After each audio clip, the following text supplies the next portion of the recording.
Hello friends, welcome back on my channel science tutorial. और फिर से मैं आज क्लास 7 का अगला लेसन 2 का सेकेंड वीडियो लेके आई हूँ। इसके पहले वाले वीडियो में आपने देखा कि मैंने कैसे डाइजेस्टिव सिस्टम को एलिमेंट्री कनाल और डिफरेंट ऑर्गन में फ्लो चार्ट करके दिखाया था। और आई होप कि आपने वो वीडियो देख लिया होगा और अंडरस्टैंडिंग आपकी बढ़ गई होगी, थोड़ा ज्यादा ही समझ लिया होगा उसे। तो हम अपने अगले वीडियो को उसी एनसीईआरटी को फॉलो करते हुए आगे चलेंगे। और बीच बीच में मैंने बोला था आपको जो भी एक्स्ट्रा इंपॉर्टेंट चीजें आएंगी और जो इंपॉर्टेंट इंफॉर्मेशन होगी वो मैं आपको शेयर करूंगी। और मेरी रिक्वेस्ट है कि वीडियो आप लास्ट तक देखें, क्योंकि ऐसा नहीं होता है कि लास्ट में कुछ हमने हेल्प इंफॉर्मेटिव नहीं डाला है। तो अंत तक देखेंगे तभी आपको पता चलेगा कि ये वीडियो जो है कहाँ लास्ट हुआ था और अगला वीडियो कहाँ से स्टार्ट होगा। तो फिर से अगर पसंद आए तो लाइक, शेयर और सब्सक्राइब करना ना भूलें। तो फिर से हम एनसीईआरटी फॉलो करते हुए और आगे बढ़ते हैं। और आई होप कि आपने वो चार्ट जो है वो आपने कॉपी में नोट डाउन कर लिया होगा या मेमोराइज कर लिया होगा। तो हम चलते हैं स्क्रीन शेयरिंग की ओर। और हमने यहीं तक इसको खत्म किया था लास्ट वीडियो में, डाइजेस्टिव सिस्टम इन ह्यूमन, जिसमें कि मैंने आपको डिवाइड करके दिखाया था। अब हम जरा बुक की रीडिंग कर लें और देखें क्या है। we take in food through the mouth, digest and utilize it। Actually digestion के 5 प्रोसेसेस होते हैं, जिसको हम इसको भी हम फ्लो चार्ट से समझाएंगे कि कौन सा प्रोसेस कहाँ होता है। the unused parts of the food are defecated from body। have you ever wondered what happens to the food inside the body। हमारे बॉडी के अंदर जो भी फूड जा रहा है वो क्या हो रहा है, उसका क्या हो रहा है। डाइजेशन में बहुत सारे प्रोसेसेस होते हैं, वो कैसे होते हैं। The food passes through a continuous canal. आपको मैंने कैनाल बताया था, एलिमेंट्री कैनाल, जहां से जिस चैनल से जाता है। एग्जैक्टली आप इसको देख सकते हैं। दिस वन इज मींस कि this one is pipe like structure. Mouth से जो भी निकला उसके बाद फूड जो है फूड पाइप से एसोफेगस से होते हुए आपको कहाँ गया, स्टमक में गया। स्टमक से सीधे ये स्मॉल इंटेस्टाइन में गया। और ये देखिए जैसे जैसे मैं स्क्रॉल कर रही हूँ, स्मॉल इंटेस्टाइन में जब फूड का 100% डाइजेशन और एब्जॉर्प्शन हो जाता है, उसके बाद जो है फूड कहाँ जा रहा है, लार्ज इंटेस्टाइन में। आप देखिए फिर ये लार्ज इंटेस्टाइन में चला गया और लार्ज इंटेस्टाइन में जाके फिर वापस ये जो है एनस के थ्रू बॉडी से बाहर आ गया। और ये आपका जो है ये वर्मीफॉर्म अपेंडिक्स है, जो कि हमारे में ज्यादा यूजफुल नहीं है। र्यूमिनेंट्स एनिमल जो कि सेल्यूलोज वाला खाना खाते हैं, जो घास फूस डायरेक्टली खाते हैं, हर्बीवोर्स होते हैं, उसमें वेल डेवलप्ड होता है, सेल्यूलोज डाइजेशन में हेल्प करता है। क्योंकि हम खाना पका के खाते हैं तो हमारा सेल्यूलोज जो है ऑलरेडी ब्रेक डाउन हो जाता है, तो इसकी जरूरत नहीं होती है। This one is vestigial organ. Vestigial organ का मतलब कभी लास्ट में वो हमारे यूज में रहा होगा, जब हमारे एंशिएंट्स जो रहे होंगे, जो ह्यूमन रहे होंगे, तो जो डायरेक्टली घास फूस को या साग वाग को ऐसे ही खाते होंगे बिना पकाए, तो उनमें ये रहा होगा। नाउ ये वेस्टिजियल हो गया, अब इसका कोई यूज नहीं है हमारे बॉडी में, एज इट इज पड़ा है। और कभी कभी इसमें पेन भी हो जाता है। तो जब आपकी नॉर्मल सर्जरी, छोटी मोटी भी सर्जरी होती है, तो ये वर्मीफॉर्म अपेंडिक्स को डॉक्टर बाहर निकाल देते हैं।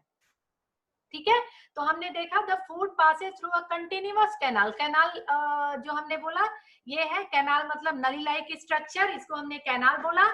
और इसके बाद अगला है which begins at the buccal cavity and ends at the anus। buccal cavity मतलब ये मुंह की कैविटी, माउथ। ये माउथ जो है ये आपकी बक्कल कैविटी है।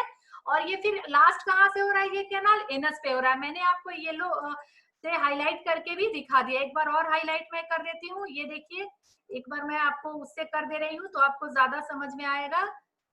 ड्रॉ और इससे कर रहे हैं, रेड कलर से एक बार करके दिखा रही हूँ कि हमारा फूड पहले यहाँ बक्कल कैविटी में गया, बक्कल कैविटी के बाद ये फूड पाइप में होते देखा आपने, ये फूड पाइप में मूव कर रहा है। फिर उसके बाद ये स्टमक में आया और इस स्टमक के बाद ये सीधे स्मॉल इंटेस्टाइन में चला गया। देखा आपने, ये सीधे जो है स्मॉल इंटेस्टाइन में चला गया। जब यहाँ पे कंप्लीट डाइजेशन हो जाता है फूड का, फिर ये लार्ज इंटेस्टाइन में एंटर करता है और वहां वाटर का एब्जॉर्प्शन होके ये बॉडी से हमारे एनस से बाहर आ जाता है वेस्ट मटेरियल।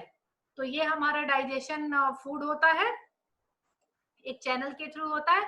और आपने देखा उसमें लीवर भी है, गॉल ब्लैडर भी है, जिसको मैंने कि ऐसा ऑर्गन बताए हैं अपने फ्लो चार्ट में जो हेल्प करते हैं डाइजेशन में बाय गिविंग एंजाइम्स।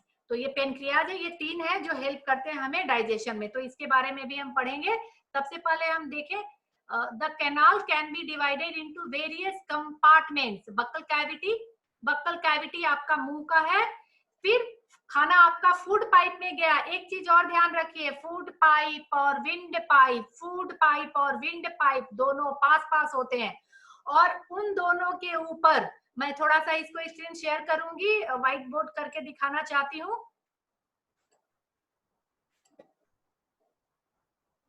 मैंने बोला माउथ से, ये माउथ से हमारा फूड पाइप निकला, ठीक है, ये हमारा फूड पाइप निकला जो कि हमें कहाँ लेके जा रहा है हमारे फूड को, ये हमारे स्टमक में लेके आया, ठीक है, स्टमक में लेके खाना को आ रहा है, ठीक है, ये फूड पाइप है। इसी के पास विंड पाइप होता है। क्या होता है? विंड पाइप जो एयर लेके जाता है और लंग्स वगैरह में, लंग्स में ये जो है दे देता है। विंड पाइप कहाँ देता है? लंग्स में जाके विंड पाइप जो है एयर पाइप जाता है, यहाँ से विंड जाती है और यहाँ से फूड पाइप से खाना। तो दोनों के ऊपर मैं जरा कलर चेंज कर दूं, दोनों के ऊपर जो है एक एपिग्लॉटिस कैप होता है। क्या होता है? एपिग्लॉटिस कैप होता है। ये कैप बहुत लाइट वेट का होता है और जरा सा भी एयर का थोड़ा सा भी मूवमेंट हुआ तो कैप इधर से आ जाएगा। फिर उसके बाद जब सांस लेना है तो कैप जो है फूड पाइप को कवर कर लेगा। एक सिंपल कैप जो है, सिंगल कैप दोनों का काम कर रहा है कवरिंग का। इसीलिए आपने देखा होगा आपको कहा जाता है कि खाते समय ज्यादा बोलना नहीं चाहिए या ज्यादा एक्टिविटी नहीं करनी चाहिए। कभी कभी ऐसा होता है कि आपका खाना, ठीक है, जब आप खाना खाते हैं तो ये कैप जो है ये क्या करता है? विंड पाइप को जाके कवर कर लेता है ताकि आपका खाना विंड पाइप में ना चला जाए। उसको फूड पाइप में जाना है, यहाँ जाना है तो विंड पाइप में ना चला जाए। तो ये कवरिंग जो है एपिग्लॉटिस जो है, एपिग्लॉटिस जाके विंड पाइप को कवर कर लिया और आपका खाना मुंह से सीधे फूड पाइप में आया, ठीक है। और जब आप सांस लेते हैं तो आप ध्यान रखिए, जब सांस आपने खींचा तो खाने को आप निकल नहीं पाते हैं। क्यों? क्योंकि ये विंड पाइप जब सांस लेते हैं तो ये विंड पाइप खुल के फूड पाइप को कवर कर ले रहा है। और अब ये विंड पाइप ओपन हो गया और यहाँ से क्या जाएगा? एयर अंदर जाएगा, ठीक है। तो इसी तरह खाते समय ज्यादा मतलब एक्टिविटी नहीं करनी चाहिए। कभी कभी ऐसा होता है कि एपिग्लॉटिस जो है जल्दी से विंड पाइप के को कवर नहीं कर पाता है और खाना फिर विंड पाइप में जाते रहता है और फिर चोक हो जाता है विंड पाइप और हमारी डेथ भी हो सकती है। ऐसे एक कंपटीशन कराया था कुछ साल पहले किसी सिटी में, एमपी के किसी शहर में लड्डू खाने का कंपटीशन कराया गया था। तो उसमें यही हुआ था। हुआ क्या था? उसमें खाना लड्डू कंपटीशन था, मतलब जो जितना जल्दी खा सकता है वो विनर होगा। तो एक आदमी ने जब खाना स्टार्ट किया तो जल्दी जल्दी खाते गया और एपिग्लॉटिस का ढक्कन जो है, कैप जो है, इसमें विंड पाइप को उसने मौका ही नहीं दिया कि वो खाना फूड पाइप में आए। फिर वो खाना जो है चोक होते गया विंड पाइप में और सडन उसकी डेथ हो गई। तो इसीलिए कहा जाता है खाने के समय हमें बहुत ध्यान रखना चाहिए। तो ये आपका जो था, इसको थोड़ा सा मैंने बोला था एक्स्ट्रा बताऊंगी तो एक्स्ट्रा मैंने थोड़ा सा इसको बता दिया। अब हम बैक चलते हैं फिर से उसी लेसन की तरफ। तो हमने देखा इसको,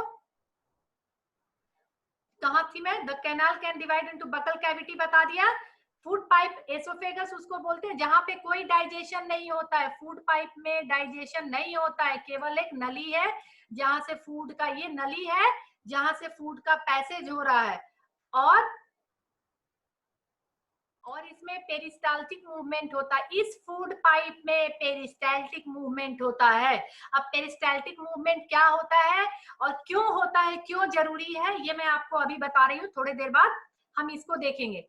फिर बकल कैविटी से फूड पाइप फिर स्टमक में गया। मैंने पिछले वीडियो में एक आपको फ्लो चार्ट बनाया था, उसमें मैंने फ्लो वाइज बनाया था।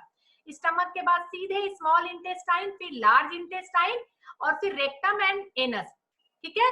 रेक्टम और एनस, रेक्टम मैंने छोड़ दिया था लेकिन रेक्टम एनस के पहले रेक्टम में जाता है। आप ये देखिए रेक्टम और एनस में गया, ठीक है।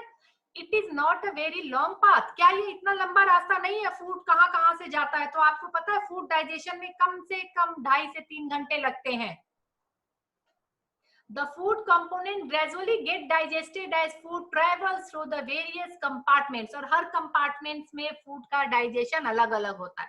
सबसे पहले तो आपने खाना खाया, खाना जब भी खाया तो मुंह में आपने क्या लिया, माउथ में आपने कार्बोहाइड्रेट लिया, चावल लिया, दाल लिया मतलब प्रोटीन लिया, और घी डाल दिया, बटर डाल दिया मतलब फैट भी ले लिया. अब तीनों का डाइजेशन होना है, और हर ऑर्गन हर न्यूट्रिएंट का डाइजेशन नहीं कर सकता है.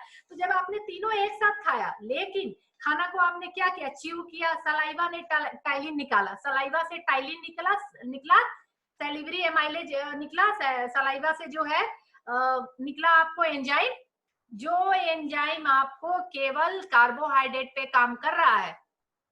ठीक है, मुंह में जब हमने खाना को चबाना स्टार्ट किया तो क्या हुआ, कार्बोहाइड्रेट का डाइजेशन वहां स्टार्ट हो गया टाइलिन नामक एंजाइम से, और खाना हमारा कैसा लगता है, टेस्ट मीठा होने लगता है, क्योंकि कार्बोहाइड्रेट में शुगर वगैरह होता है, ग्लूकोज होता है, तो वो टेस्ट में मीठा होता है, तो खाना भी हमारा स्वीट लगने लगा. फिर हमने कार्बोहाइड्रेट का पार्शियल डाइजेशन हुआ, कंप्लीट नहीं हुआ.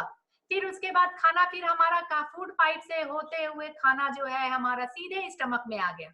कहाँ आ गया, सीधे स्टमक में आ गया. और उसके बाद small intestine and various gland associated with the canal such as salivary gland, जिसने सलाइवा निकाला, टाइलिन निकाला, the liver and the pancreas, जो कि डाइजेस्टिव जूसेस देते हैं, जिनके बारे में मैंने फ्लो चार्ट में बताया था. मैंने शुरू में माउथ को भी रखा था कि माउथ भी जो है सैलिवरी अमाइलेज सैलिवरी वो निकालता है एंजाइम, लेकिन माउथ को मैंने फिर वहां भी डाल दिया था, फूड उसमें भी डाल दिया था आपको, जहां से खाना पास होता है, तो इसीलिए फिर वहां से डिलीट किया था, लेकिन वहां से भी स्टार्ट होता है. अब ये सारी चीजें मिलके अब the digestive juices convert complex substances of food into simpler ones. यही काम है डाइजेस्टिव जूसेस का, कि सिंपलर वन में उसको कन्वर्ट करता है. The digestive tract and the associated gland, अब दोनों डाइजेस्टिव ट्रैक्ट वो नली एलिमेंट्री कनाल, जिसको एलिमेंट्री कनाल बोला, और ग्लैंड जितने भी एसोसिएटेड ग्लैंड है, मतलब लीवर है, पेनक्रियाज है, सैलिवरी ग्लैंड है, ये सब मिलके डाइजेस्टिव सिस्टम बताते हैं. इसके लिए मेरा लास्ट वीडियो, पिछला वीडियो, आप वीडियो नंबर 1 जरूर देखिए, उसमें मैंने फ्लो चार्ट से समझाया है. Let us know what happened to the food in different part of digestive tract. Digestive tract में डिफरेंट पार्ट में फूड का क्या क्या होता है. तो सबसे पहले तो हम थोड़ा सा, मैं एक व्हाइट बोर्ड शेयर करना चाहूंगी, और मैं दिखाना चाहती हूँ, कुछ और भी दिखाना चाह रही हूँ.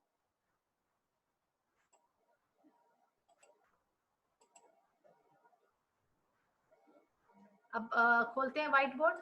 अब मैं आपको ये दिखाना चाह रही हूँ कि फूड के डाइजेशन में जो है कितने पार्ट होते हैं, तो मैं उसको लिखना चाहती हूँ जरा. तो आपने देखा, मैंने ये चार्ट फिर से बना रखा है. इंजेशन कहाँ होता है, मतलब इनटेक ऑफ फूड हमारे माउथ में होता है. कहाँ होता है, हमारे माउथ में होता है. थोड़ा मैं कलर चेंज कर दूं इसको.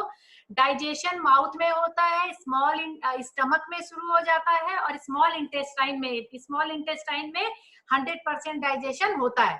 Absorption of nutrient, absorption of water नहीं बोला, वाटर तो लार्ज इंटेस्टाइन में जाएगा, बट एब्जॉर्प्शन ऑफ न्यूट्रिएंट जो है वो स्मॉल इंटेस्टाइन में होता है, ये ध्यान रखिए. एसिमिलेशन जो है, सॉरी, एसिमिलेशन स्मॉल इंटेस्टाइन में नहीं होता है, मैं इसको इरेज करना चाहती हूँ.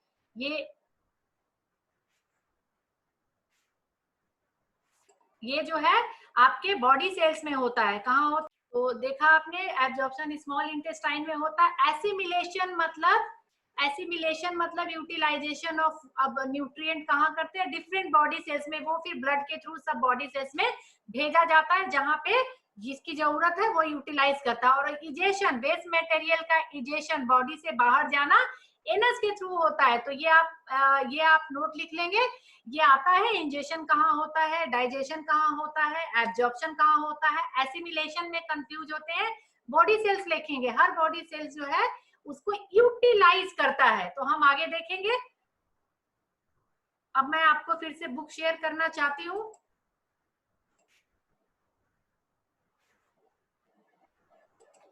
हाँ, फिर हमारा हो गया, हमने जहां तक छोड़ा था हम उसको आगे लेके चलेंगे. हम अब पीछे तक हमने छोड़ा हुआ था उसको देखते हैं।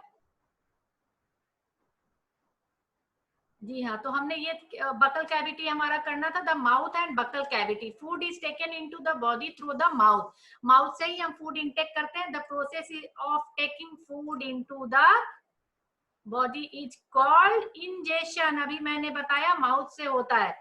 उसके बाद we chew the food with the teeth and break it down mechanically into small pieces. Each tooth is rooted in the separate socket, her tooth जो है सेपरेट सॉकेट में होता है, ठीक है। ये नंबर ऑफ टूथ है, इसको आप कर लेंगे, याद कर लेंगे। मैं फॉर्मूला बता दे रही हूँ, ह्यूमन के कितने होते हैं, 2 1 2 3। अगर 8 दांतों का हम निकालें, मतलब 16 नीचे 16 ऊपर, तो 32 दांत हो गए। तो हम 8 दांतों का अगर फॉर्मूला निकालेंगे 1 2 3 4 5 6 7 8, अगर हम यहाँ से लेके इसको हम डिवाइड करते हैं और 8 दांतों का निकालेंगे तो हमारा फॉर्मूला होगा, हम इसको बनाते हैं, क्या होगा, कितने कितने इंसीजर है, हमेशा याद रखिएगा इसको। ये होता है फॉर्मूला 2 1 2 3। मतलब इसका मतलब क्या हुआ, आप देखिए, 2 इंसीजर होगा 8 में, 1 2 इंसीजर हो गया, 1 2 याद हो गया। 2 इंसीजर अगर नंबर पूछा जाता है, एक एक आपका क्या है, कैनायन, ये कैनायन है एक, ठीक है। उसके बाद 2 2 क्या है, प्रीमोलर, 1 2 प्रीमोलर, और 3 हमारा क्या है, मोलर। तो कितना हो गया, 2 1 2 3, 2 1 2 3, 2 1 3 और 4 5 और 8, 8 दांतों का फॉर्मूला हो गया। अगर नीचे के 16 दांतों का करना हो, अगर 16 दांतों का करना हो तो हम कैसे करेंगे, इसी को डबल कर देंगे, 4 2 4 6, ये हमारे 16 दांतों का हो गया फॉर्मूला। अगर इसी तरह हमें पूरे 32 दांतों का 32 का करना होगा तो हम इसको और भी बढ़ा देंगे, 4 से कर देंगे तो हो जाएगा 8 4 8 और 12, ये हो गया हमारा, ठीक है। ये हो गया, क्या हो गया, 8 4 8 12, 8 4 8 12, 8 और 4 12, 8 4 12, 8, इसमें हम 8 ऐड करेंगे तो हो जाएगा 20 और 12 ऐड करेंगे 32। तो हम बस एक सिंपल वाला याद रखेंगे 2 1 2 3, इसी से हम सबका कैलकुलेट कर लेंगे।